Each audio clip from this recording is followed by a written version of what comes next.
Salvete viatores, and welcome back to Let's Translate Eutropius Breviarium Historiae Romanae ab orbe condita.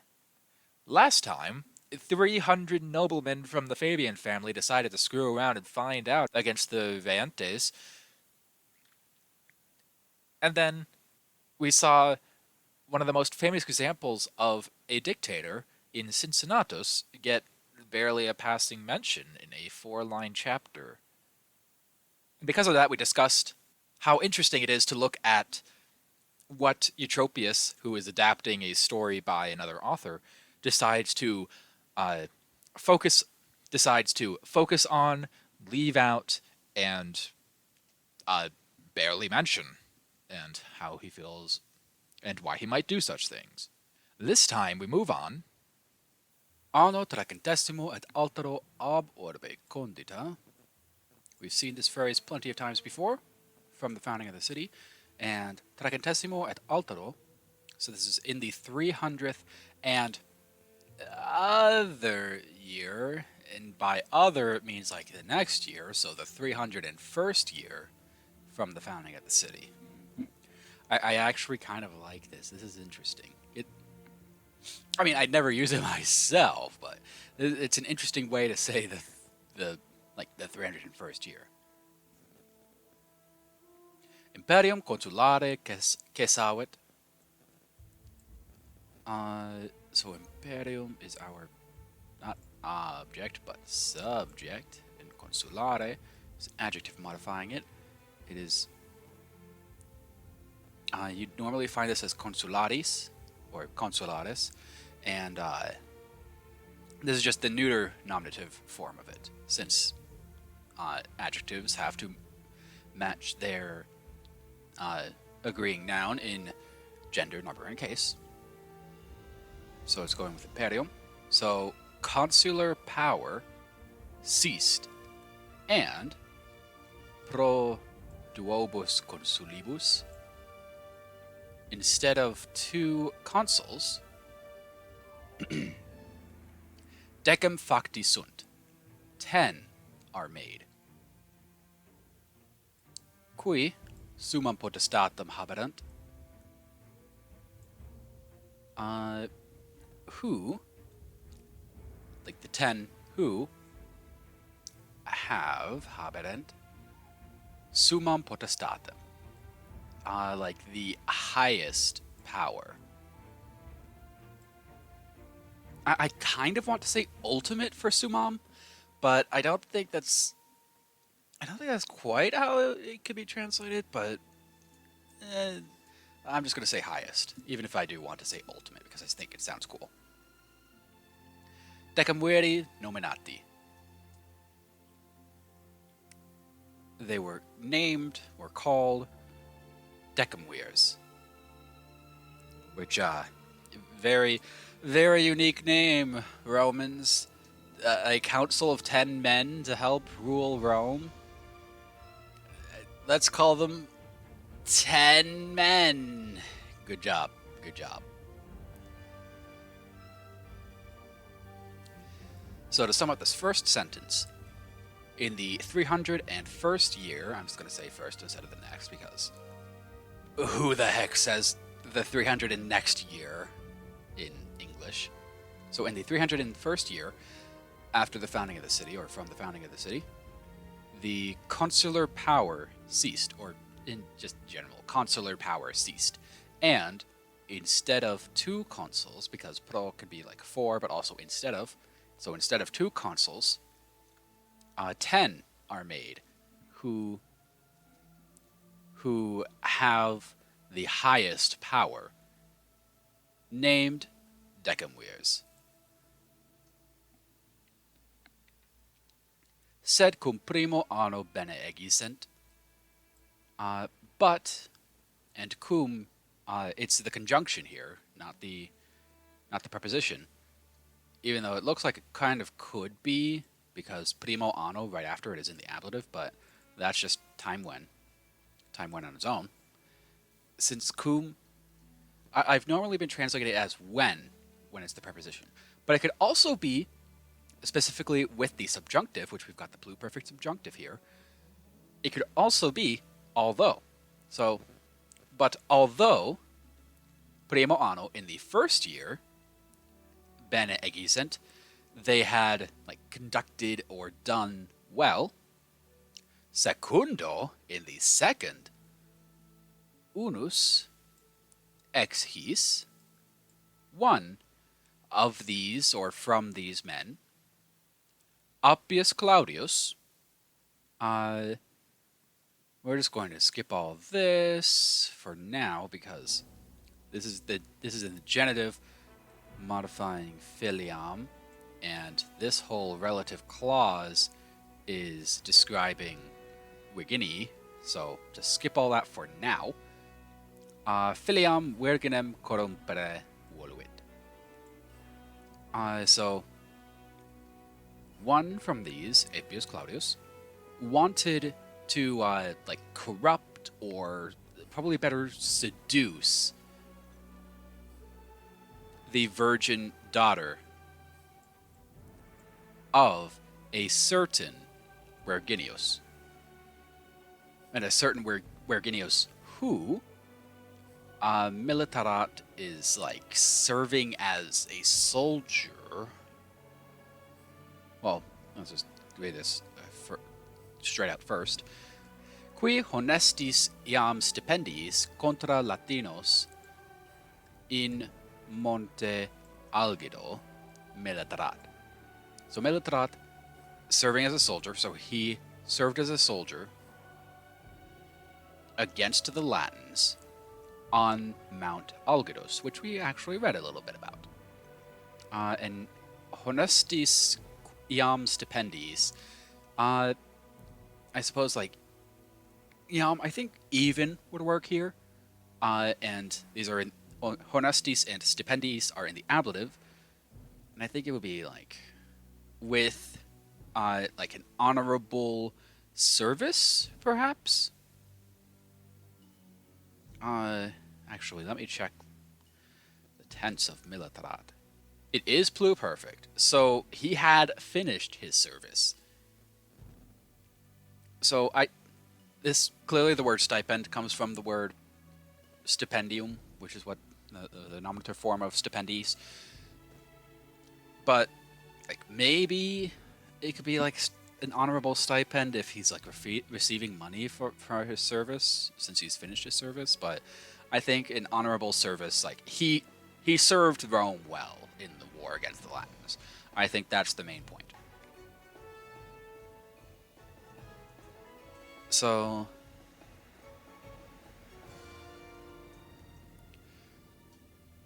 one from these men, Appius Claudius, wanted to not corrupt, seduce the virgin daughter of a certain Virginius who had served as a soldier against the Latins on Mount Algidus, even with an honorable service, I suppose.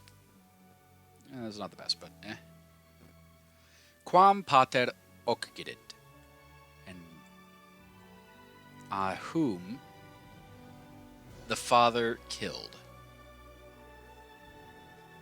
I just want to highlight this real quick because I don't think there has been as good an example to show the importance of grammatical gender in Latin.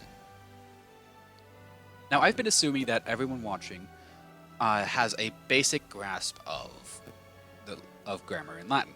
So you know the declensions, you know that there are grammatical genders, you know basic conjugation, that kind of thing.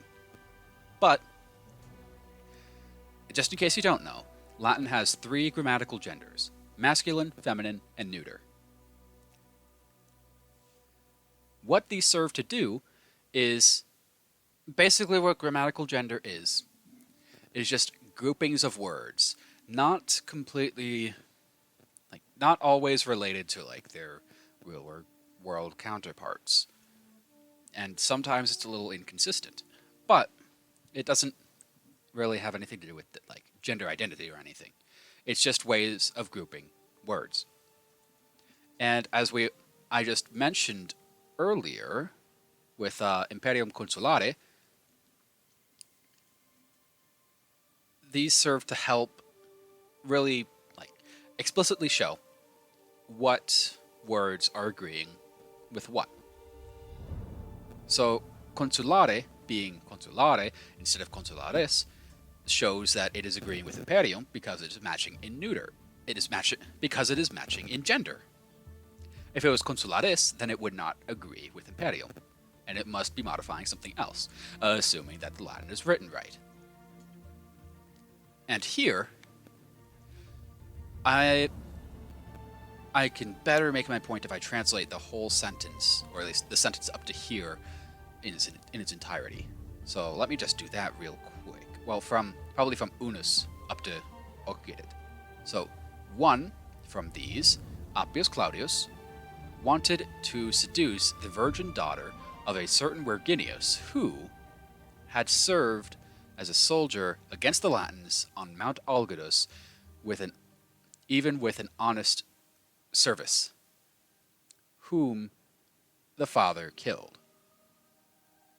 Now that, assuming you're not adding in a few words into the translation that is not actually in the Latin, that sounds kind of confusing. Because it can only make sense if whom in that sentence is the daughter of Verginius. But since Verginius is the last named person mentioned, it sounds like it's talking about the father killed him.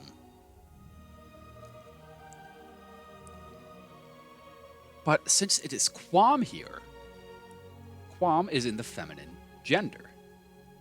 Quam is feminine. So the only thing that it can agree with, the only thing that it could possibly have as an antecedent is filiam. Because filiam is the only, like in the sentence, is the only feminine noun. So quam can only have gone with filiam. So instead of it being somewhat confusing in the English, because we don't have gendered relative pronouns, it is very clear in the Latin what quam is referring to.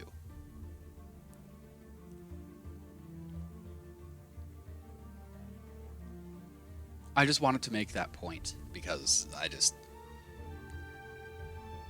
wanted to make that point because this seemed like a perfect opportunity to do so, because of how confusing a strictly literal English translation of the Latin really could be versus how clear the Latin is here. Alright, little grammatical gender rant out of the way. Ne stuprum ad decamuero sustineret. So we've got ne, and we've got sustineret, which is in the perfect subjunctive, and ne plus the subjunctive can be purpose. Here it is showing purpose. So you can translate it so that she does not sustain or endure, or you could also do it lest she endure. Stuprum, a disgrace a decamuero, from the decemvir. Et regressus ad milites moit tumultum. And having returned to the soldiers, he began. This could be moved, but it's more trying to say began tumultum. It could be a tumult, which since we get the word since we get the word tumult from this word, which you could also use to say it could be a disturbance or something of that nature, but it is really referring to like an insurrection or a rebellion against the decemvirs. So going over the whole sentence, which is the majority of this chapter, but although in the first year they did well, they being the decemvirs, in the second, one from these men, Appius Claudius, wanted to seduce the virgin daughter of a certain Verginius, who had served as a soldier against the Latins on Mount Algidus, even with an honorable service, whom her father killed. Now, actually, how do I make this sound good in English? I actually didn't think about that. Probably, like, insert, even with an honorable service, the daughter whom her own father killed. Maybe? Wanted to seduce the virgin daughter of a certain Virginius, whom her own father killed. Maybe? I don't know. The relative clause kind of puts enough distance between the daughter and this relative clause that it's... But I think I will go with that. Putting back the daughter whom, so that she's the last person stated, and then her own father, to make sure you know that she's the one being killed and her father is the one killing her. I think that's what I will do. Lest, or so that she does not, or she did not endure a disgrace from the decemvirate, and having returned to the soldiers, he began an insurrection. Sublata est decemviris potestas ipsique damnati sunt.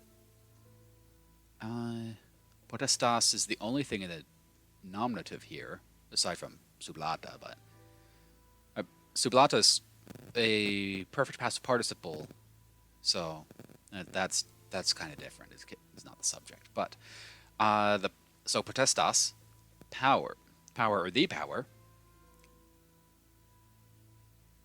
Oh wait, no. Yeah. So it's just power, no article needed. Power having been removed, sublata est, decemviris, from the decemvirs, it's ablative, so this is ablative of separation. Ipsique damnati sunt. And they themselves are condemned.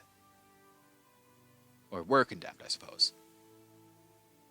Oh yeah, I didn't actually talk about any of the context for this. So, let's talk a little bit of context before we move on to the next chapter, because I do want to cover the next chapter as well. So, why the decemvirs were even a thing? Apparently just a lot of the bad stuff was going on in Rome, and eventually the tribunes were like, hey, we should get all of our main laws codified and put somewhere public so that everyone knows our laws. And that's the main reason why the decemvirate was made. Though why they gave them ultimate power, I do not know. And just as Eutropius says, it went well in the first year. They did their job, and that's about it. But then, they weren't even supposed to be around for a second year. But then they just decided, you know what? We should be around for a second year. And that people started being like, hey, this seems a bit too much. This seems a bit too much like a monarchy, even though it's more like an oligarchy, but And then Appius Claudius, he was sort of like the main decemvir, and he was doing some bad stuff. Nobody liked this guy because he was doing this completely unpopular stuff. I'm not going to say much about it here, but here on screen will be the Livy chapters for where he covers this in detail. And then the straw that really broke the camel's back was when he tried to seduce Virginius' daughter. And that also led to a bunch of people demanding that the Senate take away the decemvir's power. And that the Senate did not have the balls to do so. So the plebeians were like, you know what? Until the decemvirs abdicate and we get back our tribunes, because all of the magistrates were abolished once the decemvirate came about for some reason. And until the decemvirate gives back all of its power to all of the different magistrates and to the Senate, we're just going to go back to the Sacred Hill. See ya! And then with Verginius' army being a thing, the Senate eventually capitulated and was like, okay, the decemvirate has to go. And go it did. But it is really interesting how they did basically become an oligarchy, like a full-on oligarchy, instead of the republic that it was normally.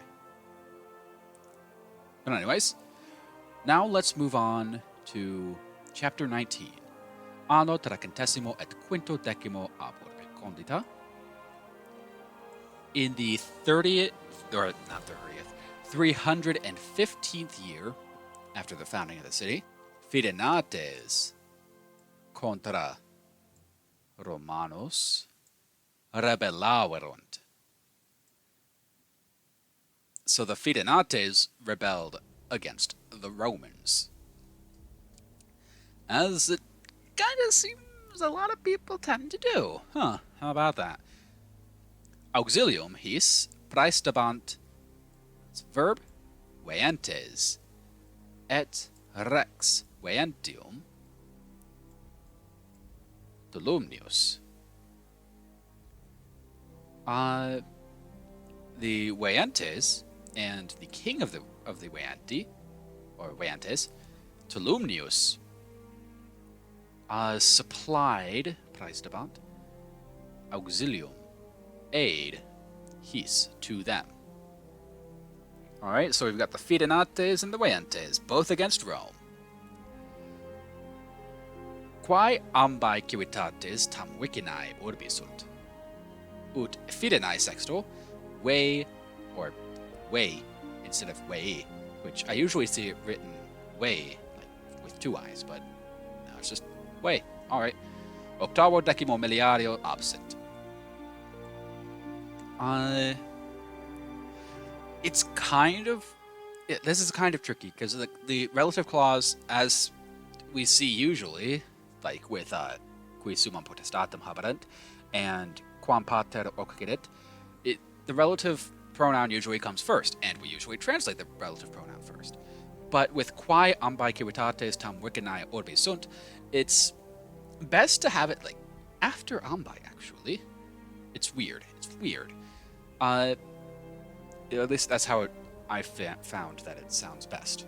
So ambae is both of which cities, well, at least that is if you don't want to just leave it out, because I've seen it left out before.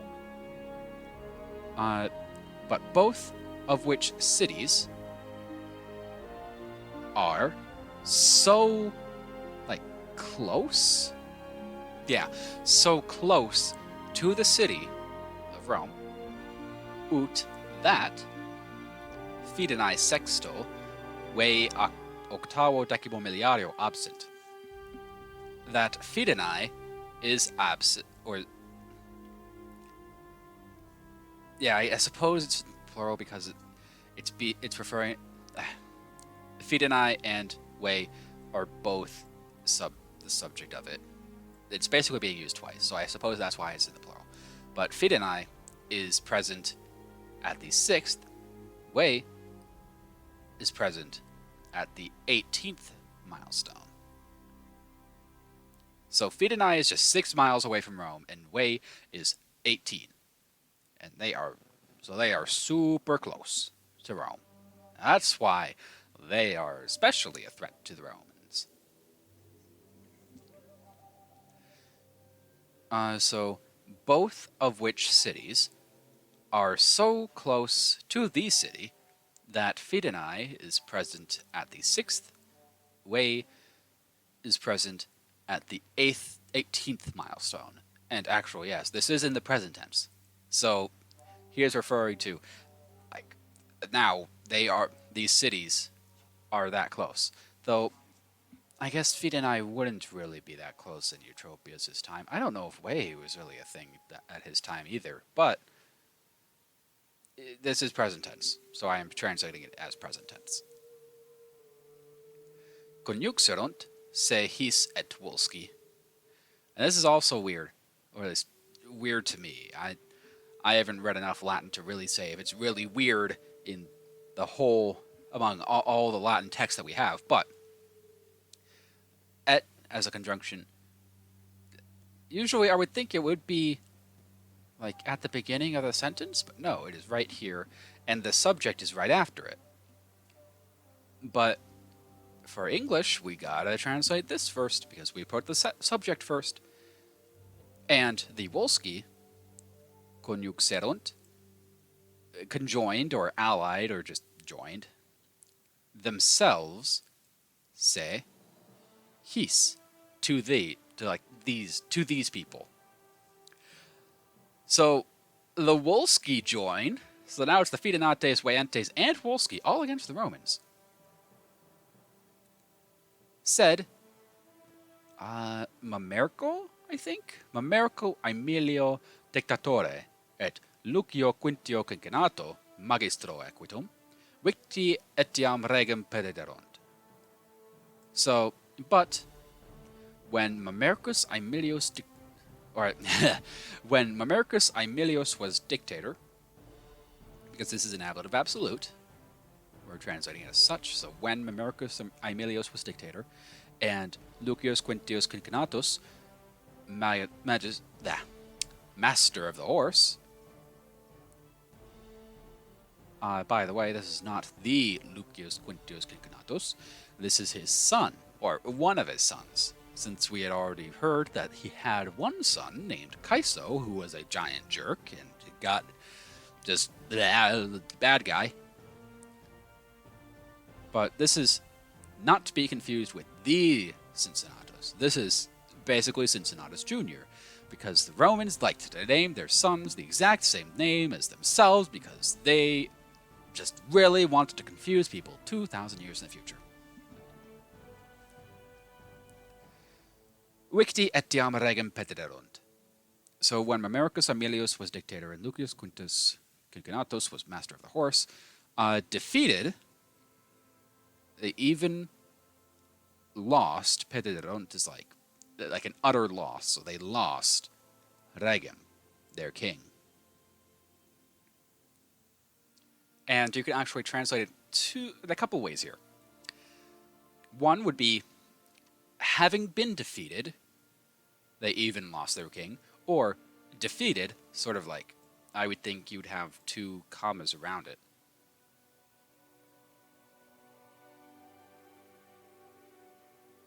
So it would be like, but when Mamercus Aemilius was dictator and Lucius Quintus Cincinnatus was master of the horse, defeated, they even lost their king. Or having been defeated, they even lost their king. I think either one could sort of work. But since it's actually the perfect past participle without any form of sum, which is the verb to be, which I think you would have noticed a decent amount, like sublata est. Est is the third person singular version of sum. Again, the verb to be. Same with damnati sunt. That's just third person plural. But victi does not have that. So I would think it would be but with, actually, yeah, I think instead of when, it should be with Mamercus Aemilius as dictator and Lucius Quintus Cincinnatus as master of the horse, defeated, they even lost their king. I think that works. And then Fidenae captae et excisae. Fidenae captured and destroyed. That's at least the most literal. I feel you might need to put was somewhere to make it sound more natural in English, but other than that, that's all that is. But yeah, the Fidenae was destroyed after this, so can't really say present Eutropius for Fidenae being so close to Rome. But alright, with that, let's head to the Latin reading and the English reading of both of these chapters. Anno trecentesimo et altero ab orbe condita, Imperium consulare gesavit, et pro duobus consulibus decem facti sunt, qui summam potestatem haberent, decemviri nominati. Sed cum primo anno bene egisent, secundo udus ex his, Appius Claudius, Virginiae quius dam, qui honestis iam stipendiis contra Latinos et in monte algido militarat, filiam virginem corrompere voluit. Quam pater occidit ne stuprum al decemviro sustineret, et regressus ad milites movit tumultum. Sublata est decemviris potestas, ipsique damnati sunt. Anno trecentesimo et quinto decimo ab orbe condita, Fidenates contra Romanos rebaraverunt. Auxilium his praestabant veentes et rex veentium Tolumnius, quae ambae civitates tam vicinae urbi sunt, ut Fidenae sexto, ve octavo decimo mediario absent. Conjuxerunt se his et Volsci, sed Memerico Aemilio dictatore et Lucio Quintio concanato magistro equitum victi, etiam regem perdederunt, Fidenae captae et excusae. In the 301st year from the founding of the city, consular power ceased, and instead of 2 consuls, 10 were made, who had the highest power. They were called decemvirs. But, although they did well in the first year, in the second, one from these men, Appius Claudius, wanted to seduce the virgin daughter of a certain Virginius, who had served as a soldier against the Latins on Mount Algidus, even with an honorable service.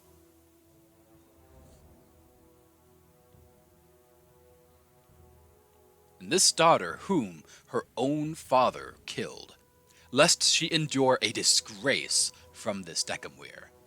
And having returned to the soldiers, he began an insurrection. Power was removed from the decemvirs, and they themselves were condemned.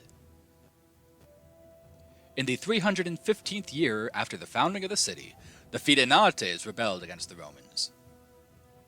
The Veentes and the king of the Veentes, Tolumnius, provided aid to these people, both of which cities are so close to the city that Fidenae was present at the 6th milestone and Douay at the 18th milestone.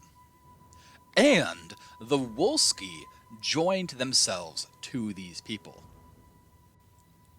But, defeated by the dictator Memericus Aemilius and the master of the horse Lucius Quintius Concanatus, they even lost their king. Fidenae was captured and destroyed. Until next time, where... Wait, do you hear that? It's...